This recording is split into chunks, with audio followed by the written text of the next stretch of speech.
الله الرحمن الرحيم وبه نستعين. نبدأ أول حلقاتنا عن تعليق عن منتخب مصر في المونديال. الحمد لله الشوط الأول كان المنتخب بيلعب بجدية، وكان موجود فعلا منتخب الساجدين، منتخب الفراعنة في أرض الملعب.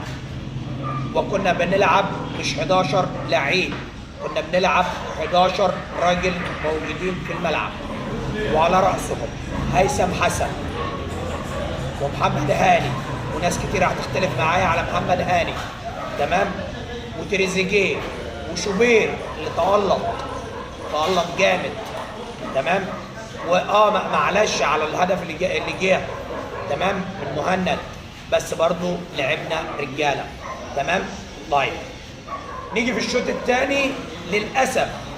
للاسف وناس كتير هتعترض على الكلام اللي انا هقوله، لعبنا 10 لعيبه. حسام حسن سحب هيثم ونزل واحد، شال اشاره على كتفه رقم 10. حرام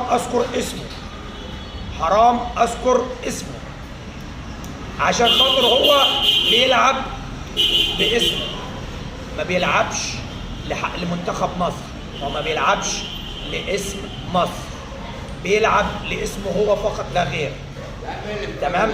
فمحمد فرقم 10 ده رقم 10 ده بيلعب لنفسه فقط لا غير.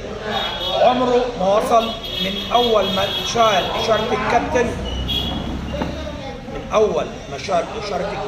من بعد روسيا 2018 وهو بيلعب لاسمه وتاريخه في ليفربول. هو لاعب فعلا عالمي، لكن هو في المنتخب صفر على الشمال، هو اللي رقم 10 اللي نزل بيلعب عند دايرة السنتر فقط لا غير، ما بيجريش، ما بيعملش أي حاجة، تمام. نيجي للرقم 10 ده، ماشي، هو نازل يعمل ايه؟ صاحب الكورة. ما هو عندنا كده، هو في الصعيد او في اي مكان الناس اللي بتلعب في الشارع صاحب الكورة ولا بيقف جون ولا بيقعد احتياطي وما بيتبدلش. ايه هو نازل صاحب الكورة يعني؟ تمام. طيب عندك زيكو، الله ينور عليك، ماشي. حمزة عبد الكريم منزل، قولي ليه يا حسام؟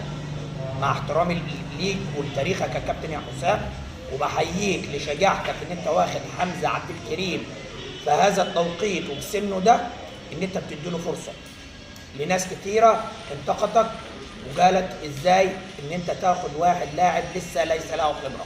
لا، ده نزل وبسم الله ما شاء الله اكبر، ده انا افتكرته مدافع بيوصل لغايه منطقه ال 18، بيلعب في الاطراف، بيلعب في العمق، تمام.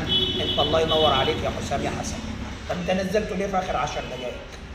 نزلته في الدقيقه 86 ولعب 10 دقائق ولعب كوره لو صادفت معاه الحظ فعلا ده كانت طلعت الشباك، تمام. بس سنه الرياح هي اللي حدفتها شويه بره المرمى.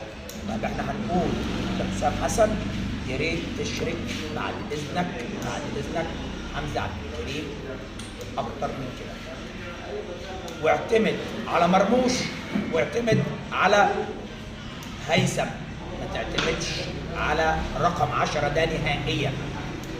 ده تاريخه انتهى في المنتخب، لكن في الدوري اللي هيروحه واللي هيمضي فيه ده رايح يدور على الفلوس. ناس كتيرة منكم هتنتقدني ان انا مش بذكر اسمه، لا انا اذكر اسمه وافتخر بيه، وكمواطن مصري وعربي وافريقيا افتخر بيه. هو بيلعب في اي نادي تاني، لكن لما بيجي المنتخب بنلعب ناقصين. وناس كتير هتأيدني على فكرة في الكلام اللي انا بقوله، تمام. بعد اذنك يا محمد يا حسام يا حسن، ما تنزلش رقم 10 ده تاني. انا اقسم بالله اول ما لقيت الكابتن اللي شايل اشاره الكابتن محمود حسن تريزيجيه مع بدايه بالسلام الوطني بالصوت العالي في الكافيه، قلت ينصر دينك يا حسام يا حسن، عشان خاطر ده قاعد رقم 10 على الدكه جنبك. لكن تيجي في بدايه الشوط الثاني خايف على رجله يقعد على الدكه، يرجع تاني يشوف النادي اللي عايز يمضيله، يروح يشوف النادي اللي عايز يمضيله. طب احنا دلوقتي مين اللي يخاف على رجله اكتر؟ لاعب سنه تعدى ال 38 سنه اللي هو الرقم ال 34، انا اسف، سنه تعدى ال 34 سنه اللي رقم 10 ده، ولا اللي يخاف على رجله اللي لسه في بدايه مقتبل حياته؟ حمزه عبد الكريم رايح يجري وبيدافع ماشي وبيتلافى الكوره ومش خايف. ده المفروض هو اللي مستقبل مصر يخاف على رجله. ماشي، هستنى تعليقاتكم، وانا عارف ان تعليقاتكم كلها هتشتمني ان انا بنتقد رقم 10 اللي احنا خساره ان هو يتحط ويلبس تيشيرت بتلبسه رجاله امثال ابو تريكه وامثال وائل جمعه واحمد فتحي اللي اتاخدت منه اشاره الكابتن بعد 2018 عنوه.